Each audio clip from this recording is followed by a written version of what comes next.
ഇത് നമ്മുടെ വീട്ടിലെ അംഗമാണ്, നമ്മുടെ സ്വന്തം സോണറ്റ്. നമ്മുടെ വീട്ടിൽ എൻ്റെ ഭാര്യൻ്റെയും മക്കളെല്ലാം കൂടെ തന്നെ ജീവിക്കുന്ന ഒരാളാണ്. 4 വർഷമായിട്ട് നമ്മളെ കൂടെ ഉണ്ട്. 50,000 കിലോമീറ്റർ ഓടി. മെയിൻലി എൻ്റെ വൈഫും പിന്നെ ഞാനും, ഇടയ്ക്ക് നമ്മളെ ടീമും മാത്രം ഉപയോഗിക്കുന്നുണ്ട്. അതുകൊണ്ട് തന്നെ നമുക്ക് ശരിക്കും ഒരു ലോങ് ടേം റിവ്യൂ കൊണ്ടുവരാൻ പറ്റും. 50,000 കിലോമീറ്റർ ഓടിയുള്ള സോണറ്റിൻ്റെ ഡീസൽ ഓട്ടോമാറ്റിക് വേരിയൻറ്റിൻ്റെ ലോങ് ടേം റിവ്യൂ ആണത്. സോ നമുക്ക് നോക്കാം എന്താണ് നമ്മുടെ experience. All my Flylers, welcome to ഫ്ലൈലേഴ്സ്.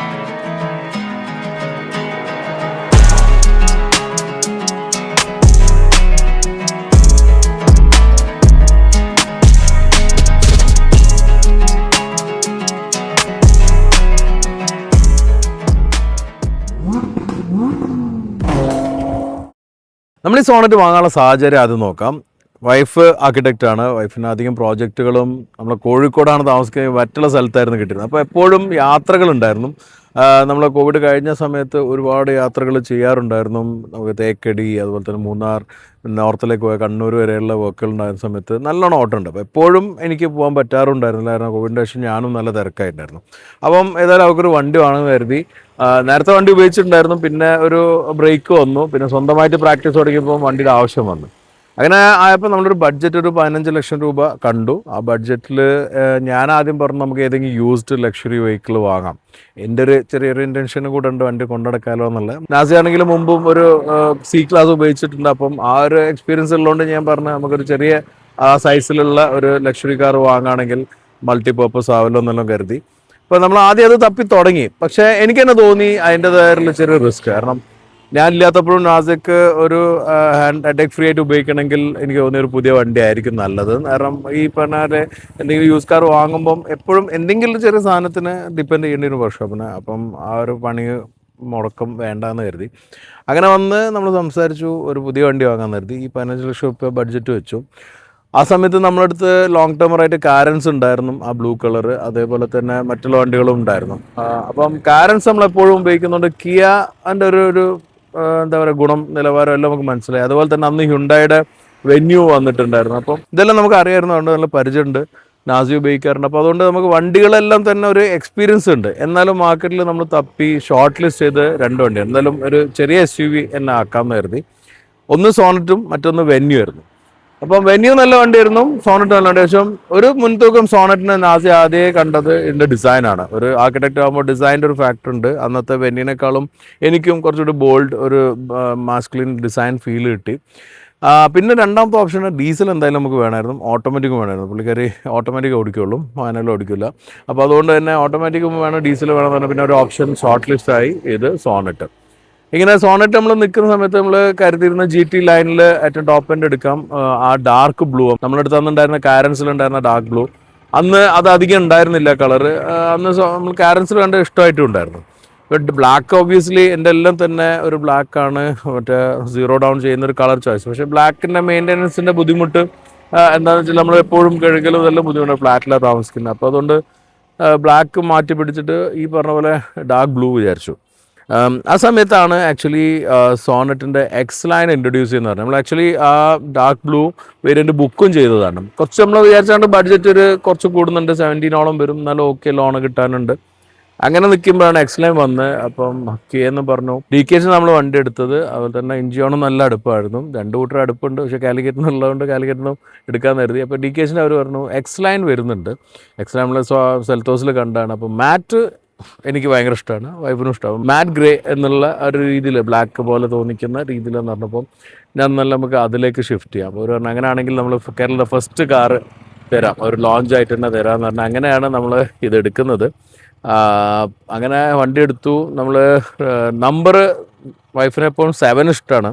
7 കിട്ടുന്ന രീതിയിൽ നമ്മൾ 7 വെയിറ്റ് ചെയ്തപ്പോഴാണ് പുതിയ BX സീരീസ് വരുന്നത്. അപ്പോൾ അതിന് വെയിറ്റ് ചെയ്തു. അപ്പോഴേക്കും പുള്ളിക്കാരിക്ക് അന്ന് പുറത്ത് പോകാണ്ട് ഓസ്ട്രേലിയയിൽ. അപ്പോൾ ആ സമയത്ത് നമ്മൾ പെട്ടെന്ന് ഡെലിവറി ചെയ്തിട്ട് നമുക്ക് കിട്ടാവുന്നൊരു 7 എൻ്റെ നമ്പർ 0107 എടുക്കുകയും ചെയ്തു. അങ്ങനെ കേരളത്തിൽ ഫസ്റ്റ് സോണറ്റ് എക്സ് ലൈൻ ആണ് ഇത്. അന്ന് എടുത്ത സമയത്ത് നമ്മൾ നല്ല ഓട്ടമായിരുന്നു. തുടക്കത്തിൽ 1 വർഷം കൊണ്ട് തന്നെ പെട്ടെന്ന് 15,000 കിലോമീറ്ററിൽ നമ്മൾ എത്തിയിട്ടുണ്ടായിരുന്നു. അപ്പോൾ രണ്ടാമത്തെ വർഷമാകുമ്പോൾ തന്നെ ഏകദേശം 28,000 കിലോമീറ്ററിൽ ഓടി. പിന്നെ വന്ദേ ഭാരത് വന്നപ്പോഴാണ് ഒന്ന് ഓട്ടം കുറഞ്ഞത്. കാരണം കൊച്ചിയിലേക്കുള്ള യാത്രകളും കൂടുതൽ വന്ദേ ഭാരതിലാക്കി. അവിടുന്ന് പിന്നെ വണ്ടി എടുക്കാറോ അല്ലെങ്കിൽ ക്ലയൻറ്റ് വന്ന് പിക്ക് ചെയ്യാറോ ചെയ്യും. അപ്പോൾ അങ്ങനെ വന്നപ്പോഴാണ് ഒന്ന് ഓട്ടം കുറഞ്ഞിട്ട് 50 എത്താൻ കുറച്ച് സമയം എടുത്തത്. എൻ്റെ അഭിപ്രായത്തിൽ ഒരു 2.5 വർഷം കൊണ്ട് 50 ആവേണ്ടിയിരുന്ന വണ്ടി, പക്ഷെ ഇപ്പം 4 വർഷമായി. എന്നാലും 50,000 എത്തി. ഇനി നമുക്ക് ഇതുവരെയുള്ള എക്സ്പീരിയൻസിൽ എന്തൊക്കെയാണ് കോസ്റ്റ് വന്നതും കാര്യങ്ങളെല്ലാം നോക്കാം.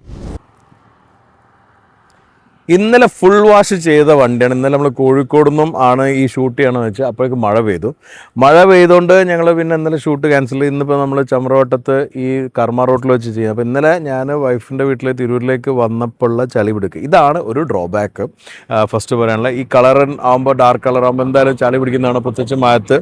അപ്പോൾ അതുകൊണ്ട് ഇങ്ങനെ തന്നെ കീപ്പ് ചെയ്തിട്ട് ചെയ്യാണ്. നമ്മൾ കഴിയുന്നതും വാഷ് ചെയ്യാറാണ് പതിവ്. കാരണം നമ്മൾ വീട്ടിൽ നിന്നുള്ള കഴുകലും തുടക്കലും കുറവാണ്. കഴിയുന്നതും നമ്മൾ അടുത്തുള്ളൊരു വാഷിന് കൊടുത്തിട്ട് ഒരു 1 വീക്കിലൊരു വാഷ്, ബോഡി വാഷ് എന്തായാലും ചെയ്യും.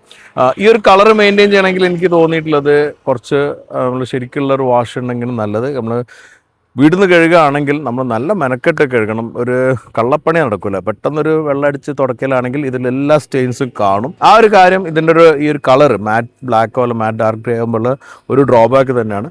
പക്ഷേ ഇത്തരത്തിൽ ചളി പിടിച്ച് കാണുന്നതും ഒരു തരത്തിൽ എനിക്കിഷ്ടമാണ്. ലോങ് തന്നെ പോയെന്നൊരു ഫീൽ ഉണ്ടാവും. പക്ഷേ അല്ലാതെ ഇപ്പം നമ്മൾ ബേർഡ് ഡ്രോപ്പോ കാര്യങ്ങൾ വരുമ്പോൾ പണ്ട് എൻ്റെ ജിവാഗൺ ഞാൻ മാറ്റ് ബ്ലാക്ക് അടിച്ചിരുന്നു. അന്നുണ്ടായിരുന്ന ഒരു ബുദ്ധിമുട്ടുണ്ടായിരുന്നു. അന്ന് മാറ്റ് ക്ലിയർ ഇല്ലാത്തതുകൊണ്ട് ബേർഡ് ഡ്രോപ്പ് പറഞ്ഞാൽ നമ്മൾ കാഷ്ടമെല്ലാം ഉണ്ടെങ്കിൽ അത് അങ്ങനെ തന്നെ കിടക്കും. ഇതെല്ലാം നനച്ച് തുടച്ച് കഴിഞ്ഞാൽ അപ്പോൾ പോകുന്നുണ്ട്. ബട്ട് കാഴ്ചയിൽ ഈ ഒരു കളറിൻ്റെ അട്രാക്ഷൻ സോണറ്റിലോ സെൽത്തോസോ വേറെ ഒന്നിനും കിട്ടുന്നില്ല എന്നുള്ളതുണ്ട്. ഇത് നമ്മൾ ഡെലിവറി എടുത്തപ്പോൾ ഉള്ള ടയർ, കമ്പനിയിൽ നിന്ന് വന്ന അതേ ടയറാണ്. 50,000 കിലോമീറ്റർ ഓടി, 51,000 കിലോമീറ്റർ ഓടി. ഇപ്പോഴും ത്രെഡ് കുറച്ചുകൂടെ ബാക്കിയുണ്ട്. ഞാനത് അധികം കീപ്പ് ചെയ്യില്ല. ഒരു മേ ബി ഒരു 2000 കിട്ടി, കുറച്ച് ബഡ്ജറ്റിൽ ശരിയായാൽ 4 ടയർ കൂടെ മാറ്റണം എന്നുള്ളതാണ്. അപ്പോൾ നമ്മൾ കറക്റ്റ് വീൽ അലൈൻമെൻറ്റും ബാലൻസിങ് എല്ലാം നോക്കാൻ. വല്ല പഞ്ചറോ കാര്യം കിട്ടിക്കഴിഞ്ഞാൽ അപ്പം തന്നെ നമ്മൾ ബാലൻസിങ് എന്തായാലും ചെയ്യും, അലൈൻമെൻറ്റും ചെയ്യും. അങ്ങനെ മെയിൻറ്റെയിൻ ചെയ്തുകൊണ്ടായിരിക്കണം നമുക്ക് 50,000 കിലോമീറ്റർ മേലെ ഫസ്റ്റ് സെറ്റ് ടയർ കിട്ടിയിട്ടുണ്ട്. Very happy about that. സാധാരണ ഓട്ടോമാറ്റിക് ആകുമ്പോൾ എല്ലാവരും പറയും ടയർ വേഗം ഓണൗട്ട്. അപ്പോൾ ഇതിലേറ്റവും ഓണൗട്ട് ആയിട്ടുള്ള ടയറാണ് ഇത്. എന്നിട്ടും ഇത്ര ഉണ്ട്. ചിലത് കുറച്ചുകൂടെ കിട്ടുന്നുണ്ട്. അത് നമ്മൾ റൊട്ടേഷൻ ചെയ്യുമ്പോൾ ബാക്കിൽ വരുന്ന ടയറിലായിരിക്കണം. എനിവേ ഈ 16 ഇഞ്ചിൻ്റെ വീലും ടയറും അല്ല നമുക്കൊരു ആഫ്റ്റർ മാർക്കറ്റ് വരെ ചെയ്യേണ്ടി വന്നിട്ടില്ല. എനിക്കിപ്പോഴും ഇഷ്ടമാണ് ഈ വീല് ടയറും നമുക്ക് മെയിൻറ്റെയിൻ ചെയ്യാൻ പറ്റിയിട്ടുണ്ട്. 50,000 കിട്ടി. ദൈവാനുഗ്രഹം കൊണ്ട് ഇതുവരെ വലിയ മുട്ടലും തട്ടലും ഒന്നും ഉണ്ടായില്ല. പക്ഷേ ചെറിയ സ്ക്രാച്ചുകൾ പലയിടത്തും ആയിട്ടുണ്ട്. ഇതാണ് കുറച്ചധികം പെയിൻറ്റ് പോയിട്ടുള്ള സ്ക്രാച്ച്. ഇത് നേരെ മതിൽമേൽ നാസിയ ഒരതി പോയതാണ്. ഇതുപോലെ പല സ്ഥലത്തും ചെറിയ സ്ക്രാച്ച്, ചെറിയൊരു ഡെൻറ്റ്. ഇതെനിക്ക് തോന്നുന്നു എവിടുന്നോ പാർക്കിങ്ങിൽ ബൈക്ക് സ്റ്റാൻഡിലിട്ടപ്പം തട്ടിയൊരു ഡെൻറ്റ് ഉണ്ട്. അപ്പോൾ ഇങ്ങനെയുള്ള 1-2 സ്പോട്ട്സും ഉണ്ട്, ചെറിയ സ്ക്രാച്ചും ഉണ്ട്. പിന്നെ നമ്മൾ പല സ്ഥലത്തും പല ഘട്ടത്തിലും ഉപയോഗിക്കുമ്പം ചിലപ്പോൾ നമ്മൾ ട്രാഫിക്കിൽ ഒരിക്കൽ മറ്റൊരു വണ്ടി പോകുമ്പോൾ ഇങ്ങനെ ഒരുതി പോയതുണ്ടായിരുന്നു. അപ്പോൾ അതിൻ്റെ ഒരു ചെറുതുണ്ട്. അപ്പം ഈ ഒരു ഇതെല്ലാം കീപ്പ് ചെയ്യാൻ കാരണം ഈ ഒരു പെയിൻറ്റ് നമ്മൾ ചെയ്യുകയാണെങ്കിൽ വൃത്തിക്ക് ഒരു പാനലെങ്കിലും പെയിൻറ്റ് ചെയ്തില്ലെങ്കിൽ ഒരിക്കലും വൃത്തിയല്ല. അപ്പോൾ ഞാൻ കരുതുന്നത് ഇപ്പോൾ 50,000 കഴിഞ്ഞു. നമ്മൾ സിറാമിക് റോണിൻ്റെ കോട്ടിംഗ് ആയിരുന്നു ചെയ്തിരുന്നത് ഡീറ്റെയിലിങ്. നമ്മൾ പല ഓപ്ഷൻസ് ഉണ്ട്. അത് മാത്രം നല്ല ഞാൻ പറഞ്ഞു. നമ്മൾ കോഴിക്കോട് അന്ന് വണ്ടി എടുത്തപ്പോൾ നിക്കാശ് അപ്രോച്ച് ചെയ്തു. കോഴിക്കോട് തന്നെയുള്ളതെന്ന് ആയിക്കോട്ടെ, സർവീസ് സപ്പോർട്ട് കിട്ടാന്നുള്ളതിൽ അന്ന് ഇത് ടോട്ടൽ വാക്സിൻ നമ്മൾ ചെയ്യാറുണ്ട്. അതുപോലെ തന്നെ കാൽക്കുലേറ്റ് ചെയ്യാറുണ്ട്. അങ്ങനെയെല്ലാം നമ്മൾ ഫ്രണ്ട് സർക്കിളിൽ ചെയ്യാറുണ്ട്. ഇപ്പോഴും നല്ല മെയിൻറ്റെയിൻ ചെയ്യുന്നുണ്ട്. അപ്പോൾ ഇനിയിപ്പോൾ ഞാൻ ഏതായാലും ഒരു 1 കോട്ടാലും ചെയ്യുന്ന കൂടെ ടച്ചപ്പ് എല്ലാം ക്ലിയർ ആയെന്ന് വെച്ചാൽ. അപ്പോൾ ഈ ഒരു പെയിൻറ്റ് ചെയ്യുമ്പം ഈ പെയിൻ്റ് ആകുമ്പോൾ നമ്മൾ ടച്ച് ചെയ്യുമ്പോൾ എല്ലാം തന്നെ വളരെ ശ്രദ്ധിക്കണം. അങ്ങനത്തെ ഒരു ഫിനിഷിങ്ങിൻ്റെ പ്രശ്നം വരുന്നത്. അപ്പോൾ അതുകൊണ്ട് അതും ഒന്ന് കെയർ ചെയ്യേണ്ട കാര്യമാണ്. വണ്ടി എടുക്കുമ്പോൾ തന്നെ പല കാര്യങ്ങളും ആക്സസറി ഓഫേഴ്സ് എല്ലാം ഒന്നും എടുക്കാൻ നിന്നില്ല. എനിക്കതങ്ങനെ വലിയ ഇഷ്ടമില്ല എല്ലാ ആക്സസറൈസും ചെയ്യുന്നത്. പക്ഷേ ഞാൻ 2 കാര്യം ചെയ്തിരുന്നു. ഒന്ന്, ഉള്ളിൽ മാറ്റ് ഫ്ലോറായിട്ട് കവർ ചെയ്തിട്ടുള്ള രീതിയിൽ തന്നെയുള്ള മാറ്റ് ഇട്ടുണ്ടായിരുന്നു. മറ്റൊന്നും ചെയ്ത് ഹെഡ്ലൈറ്റും ഫോഗ് ലൈറ്റും അപ്ഗ്രേഡേഷനാണ്. ഹെഡ്ലൈറ്റിൻ്റെ ബൾബ് കുറച്ചുകൂടിയും പവർഫുൾ ആയിട്ടുള്ളത് ചെയ്തു. അതുപോലെ തന്നെ ഫോഗ് ലൈറ്റിൻ്റെ യെല്ലോ ഹലോജൻ മാറ്റി ഞാൻ വൈറ്റ് ലൈറ്റ് ആക്കി. കാരണം എന്താ വെച്ചാൽ നമ്മൾ ആ സമയത്ത് സോണറ്റ് ഓൾറെഡി ലോങ് ടേമർ ഉപയോഗിച്ചിരുന്നു, കാരൻസ് ഉപയോഗിച്ചിരുന്നു, മറ്റുള്ള വണ്ടികൾ ഇപ്പോൾ ഹ്യുണ്ടായി വെന്യൂ ഇതിനെല്ലാം ഉണ്ടായിരുന്ന ഒരു ഡ്രോബാക്ക്. നമ്മൾ ഒരുപാട് യാത്ര ചെയ്യുന്നതാണ്. രാത്രിയിലും പ്രത്യേകിച്ച് ഹൈവേയിലെല്ലാം പോകുമ്പോൾ ഡെപ്ത് ഉണ്ടായിരുന്നില്ല ലൈറ്റിന്. അപ്പോൾ ആ ഡെപ്ത് കിട്ടണമെങ്കിൽ ഈ ഒരു അപ്ഗ്രേഡേഷൻ വേണമെന്ന് എനിക്ക് ഉറപ്പുണ്ടായിരുന്നു. അപ്പോൾ അതുകൊണ്ട് അത് ഞാൻ അപ്പം തന്നെ വണ്ടി ഡെലിവറി ചെയ്യുന്ന മുമ്പ് തന്നെ ചെയ്തു. അത് ശരിക്കും യൂസ്ഫുള്ളായി. ഇപ്പോൾ നല്ല രാത്രി ഒന്നും ഡ്രൈവിന് ഒരു ബുദ്ധിമുട്ടില്ല. പ്രത്യേകിച്ച് സ്ത്രീകളെല്ലാം പോകുമ്പോൾ ഹൈ ബീമും ലോ ബീമും എല്ലാം തന്നെ അത്യാവശ്യം പവർഫുൾ ആയിരിക്കും. അതൊരു എൻ്റെ ഒരു സജഷനാണ്. നിങ്ങൾ ഇത്തരത്തിലുള്ള വണ്ടി എടുക്കുന്നുണ്ടെങ്കിൽ അപ്ഗ്രേഡ് ചെയ്യുന്നത് നല്ലതായിരിക്കും. ബോണറ്റ് തുറക്കേണ്ടി വരാറില്ല എന്ന് ഞാൻ പറയാറില്ല, തുറക്കേണ്ടി വരാറുണ്ട്. കാരണം എൻ്റെ ഒരു സ്വഭാവം കൊണ്ടാണ്. ഞാൻ ഇടയ്ക്കിടയ്ക്ക് ഓരോന്ന് ചെക്ക് ചെയ്യും, ഓയിൽ ചെക്ക് ചെയ്യും, അതുപോലെ തന്നെ കൂളൻ്റ് ചെക്ക് ചെയ്യും, അങ്ങനെ ചെയ്യും. പക്ഷേ ഞാൻ ഇടയ്ക്കിടയ്ക്ക് ഫില്ല് ചെയ്യാറുള്ള സംഗതി വാഷർ ഫ്ലൂയിഡാണ്. ഫില്ല് ചെയ്യുമ്പോൾ തന്നെ ഇവർ കമ്പനി തരുന്ന ഓത്തിൻ്റെ ഒരു സൊല്യൂഷൻ ഉണ്ട്, അത് വെച്ചിട്ടാണ് മിക്കവാറും ചെയ്യാറുള്ളത്. അപ്പോൾ ആ ഒരു സോപ്പ് സൊല്യൂഷൻ ഉള്ളതുകൊണ്ട് തന്നെ ഗ്ലാസ് എപ്പോഴും ക്ലീനായി നിൽക്കും. അപ്പോൾ ഞാനത് വെച്ചിട്ട് ചെയ്യും. അപ്പോൾ വെറും വെള്ളം ആഡ് ചെയ്യുന്ന പകരം ഈ സാഷെ വാങ്ങിയിട്ട് ഒരു പ്രാവശ്യം ഇട്ട് കഴിഞ്ഞാൽ ഒരു 3 പ്രാവശ്യം 4 പ്രാവശ്യം വരെ നമുക്ക് ഫുള്ള് വെള്ളം ഫില്ല് ചെയ്താലും ആ ഒരു ഫോം കിട്ടും. അത് കഴിയുമ്പോൾ പിന്നെ ഒന്നുകൂടി ഫില്ല് ചെയ്താൽ മതി. അപ്പോൾ അതിന് വേണ്ടിയിട്ട് മാത്രം ഞാൻ ശരിയായിട്ട് തുറക്കാറുള്ളൂ, ബാക്കി ചെക്കിങ് മാത്രം. പീരിയോഡിക്കൽ സർവീസ് അല്ലാതെ നമ്മൾ ആകെ ചെയ്തിട്ടുള്ള ബാറ്ററി മാറ്റലാണ്. 2 വർഷം കഴിഞ്ഞപ്പോൾ കറക്റ്റ് ബാറ്ററി ഡൗൺ ആയി. ഒരു ദിവസം രാവിലെ എടുക്കുമ്പോൾ സ്റ്റാർട്ടായില്ല, അപ്പോൾ നമ്മൾ ജംപ് സ്റ്റാർട്ട് ചെയ്തു. അന്ന് തന്നെ നമ്മൾ ബാറ്ററി മാറ്റുകയാണ് ചെയ്തത്. അപ്പോൾ ബാറ്ററി ലൈഫ് എപ്പോഴും നമുക്ക് അറിയാൻ പറ്റും, 2 കൊല്ലം കഴിയുമ്പോൾ ശരിക്കും അത് കാണിക്കും. അപ്പോൾ മാറ്റുന്നതാണ് ഏറ്റവും സേഫ്. ഇന്റീരിയറിൽ നമ്മൾ ഒന്നും തന്നെ എക്സ്ട്രാ ചെയ്തിട്ടില്ല, എക്സെപ്റ്റ് ദ കാർപ്പറ്റ്. ഞാൻ നേരത്തെ പറഞ്ഞ കാർപ്പറ്റ് മാത്രമേ ഇട്ടിട്ടുള്ളൂ. പിന്നെ കമ്പനി വരുമ്പോൾ തന്നെ വന്നിരുന്ന കുഷൻസ് ഉണ്ട്, അത് ബാക്കിലുണ്ട്. ഞാനത് കുഷൻ വെക്കാറില്ല, വെച്ചാൽ ശരിക്കും നല്ല സപ്പോർട്ടീവ് ആണ്. പിന്നെ ബാക്കിൽ കുട്ടികളെല്ലാം പോകുമ്പം അവർ ഉപയോഗിക്കുന്ന രീതിയിലുള്ള പിന്നെ ഒരു 2 തലയാണയും കമ്പനി തന്നുണ്ട്, അല്ലാതെ വേറെ സാധനം എക്സ്ട്രാ ഉണ്ടായിരുന്നില്ല. എക്സ്ട്രാ ആയിട്ട് ഞാൻ വെച്ചിരുന്ന ഗുഡ് എയറിൻ്റെ ഒരു എയർ പ്യൂരിഫയറാണ്, വളരെ യൂസ്ഫുൾ ആയിരുന്നു. അതുകൊണ്ട് തന്നെ ഒരു മോശമായിട്ടുള്ള എയറോ കാര്യമൊന്നും വരാറുണ്ടായിരുന്നില്ല. പിന്നെ പെർഫ്യൂം വെക്കാറുണ്ട്, എയർ പെർഫ്യൂം. ഇപ്പം ഞാൻ പുതിയൊരു സാധനം പരീക്ഷിക്കുന്നുണ്ട്, പരീക്ഷേൻ്റെ വിവരം പറയും. ഇതൊന്നും നല്ല റെസ്ക്യൂട്ട് ആയിട്ടുള്ള സാധനം, അതുകൂടെ ഇങ്ങനെ എയർമെൻറ്റിൻ്റെ മേലെ വെക്കാവുന്നൊരു സാധനമാണ്, അതും സ്മെല്ല് പ്രൊഡ്യൂസ് ചെയ്യും. അതല്ലാതെ കാണുന്ന 2 കേബിളാണ്. ഈ കേബിൾ ഒന്ന് USB-Cയും ഒന്ന് ഐഫോണിൻ്റെ ലൈറ്റ്നിങ് ചാർജറുമാണ്. പിന്നെ വണ്ടിയിലൊരു പെർഫ്യൂം വെക്കും, അത് നമ്മൾ ഇറങ്ങി പോകുമ്പോൾ ഒന്ന് പൂശാനുള്ള.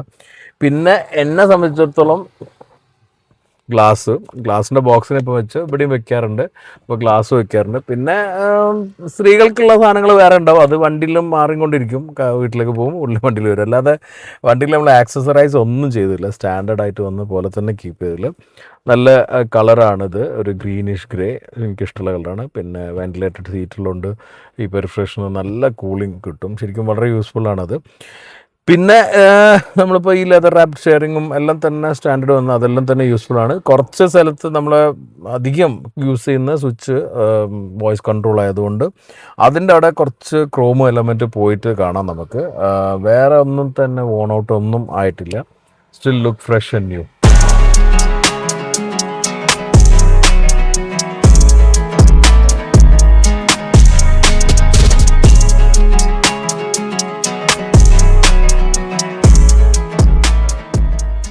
ഞാൻ നേരത്തെ പറഞ്ഞ പോലെ സോണറ്റ് സെലക്ട് ചെയ്യാനുള്ള ഒരു പ്രൈം റീസൺ ഡീസൽ ഓട്ടോമാറ്റിക് ഉണ്ട് എന്നുള്ളതുകൊണ്ടാണ്. ഈ ഒരു സെഗ്മെൻറ്റിൽ അന്ന് ഉണ്ടായിരുന്ന ഡീസൽ ഓട്ടോമാറ്റിക് ആകെ സോണറ്റ് ആയിരുന്നു.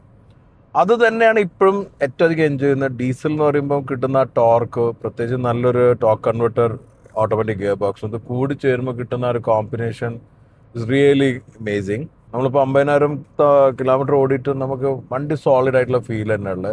എൻജിൻ റിഫൈൻഡ് ആണ്.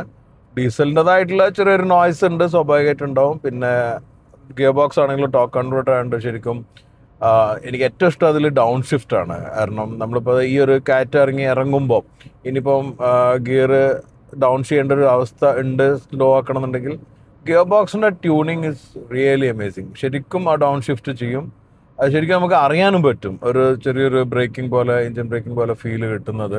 അപ്പോൾ അതുകൊണ്ട് ആ ഒരു ഗിയറിൻ്റെ ഒരു നേച്ചർ ഞാൻ ശരിക്കും എൻജോയ് ചെയ്തിട്ടുണ്ട്. ഇപ്പോൾ നമ്മൾ അപ്പ് ഷിഫ്റ്റ് ചെയ്യുമ്പോഴാണെങ്കിലും പെട്ടെന്ന് തന്നെ കയറി പോകുന്നുണ്ട്. ഡിഫറെൻറ്റ് ഡ്രൈവ് മോഡ് ഉണ്ട്, പക്ഷേ മിക്കവാറും ഇതിൻ്റെ ലൈഫിൽ തന്നെ നമ്മൾ 90% നോർമൽ ഡ്രൈവ് മോഡിൽ തന്നെ പോയിട്ടില്ല.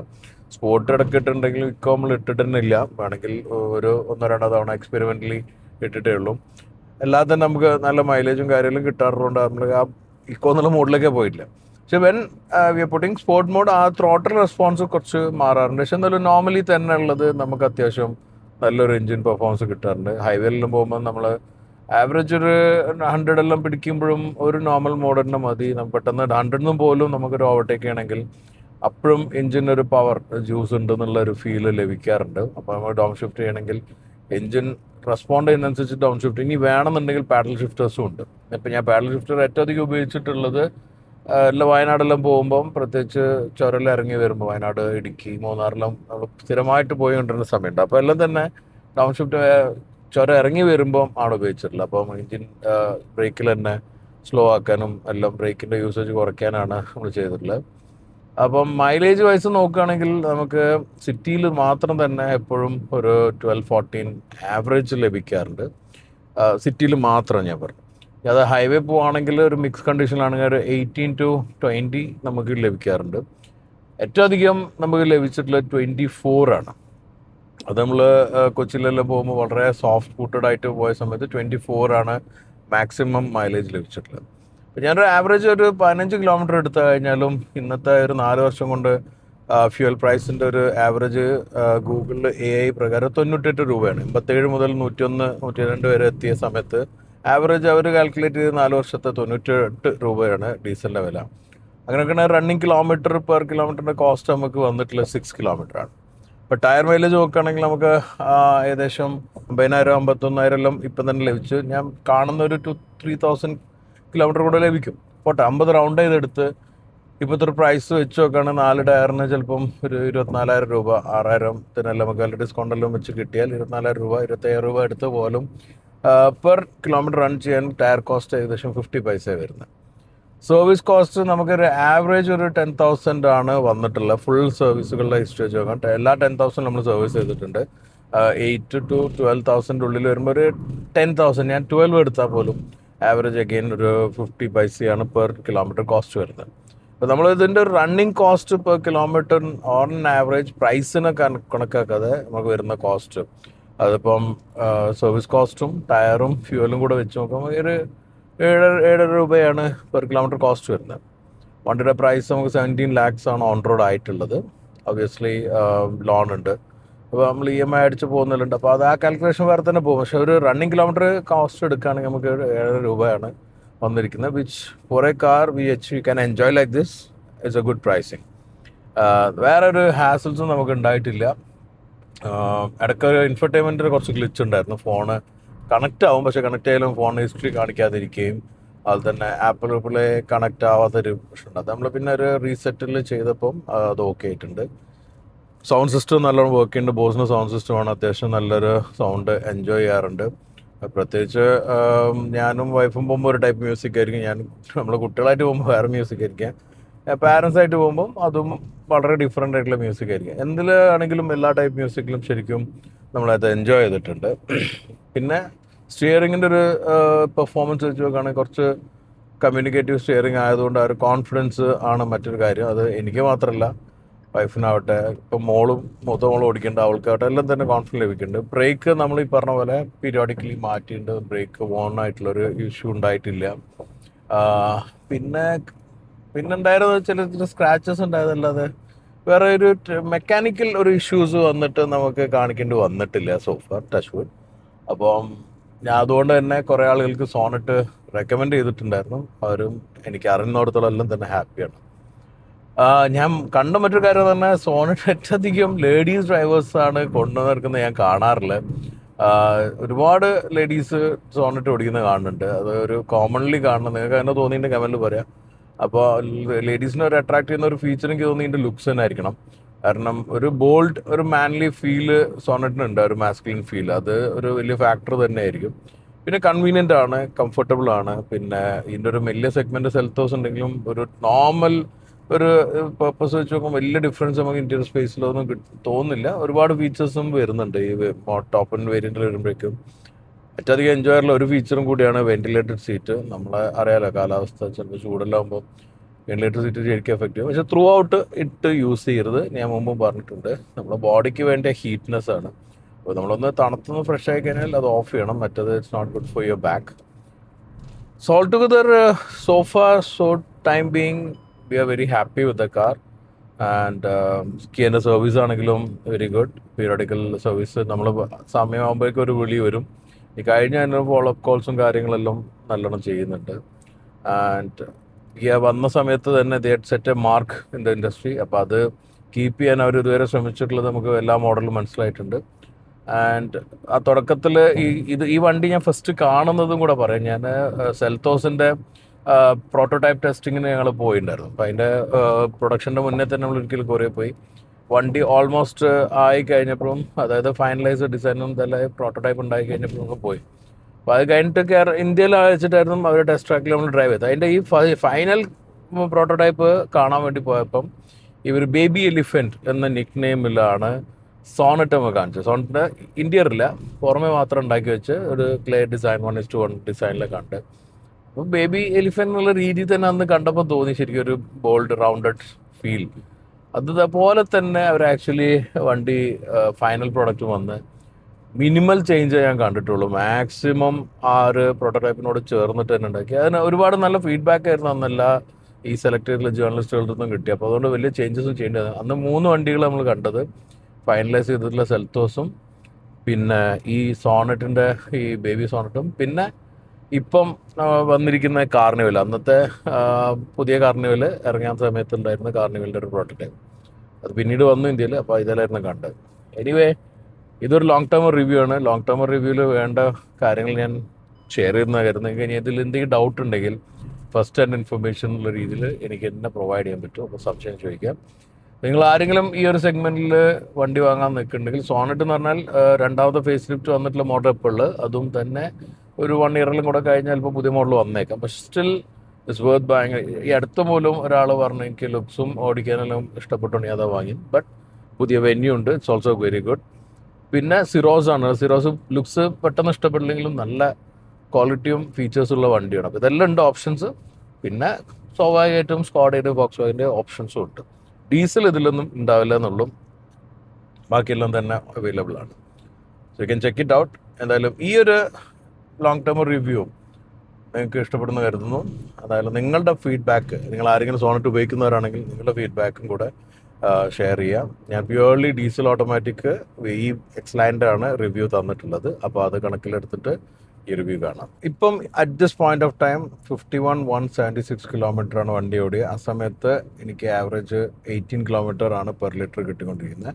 നമ്മളിപ്പം മാത്രമാണ് ഹൈവേയിൽ വന്നത്. ഞങ്ങൾ നേരത്തെ ചെമ്പ്രോട്ടും തിരൂരിന്നെല്ലാം വന്നിട്ടാണ് ആക്ച്വലി ഇവിടെ കയറി. അപ്പോൾ അതുകൊണ്ട് മിക്സ് കണ്ടീഷനാണ്. ഞാൻ പറഞ്ഞ ആ ഒരു മൈലേജ് നമുക്ക് ലഭിക്കുന്നുണ്ട്. അടുത്ത തവണ മറ്റൊരു വണ്ടി പുതിയതോ ലോങ് ടേം റൈറ്റായിട്ട് കാണുന്നവരെ stay safe and enjoy wheeling.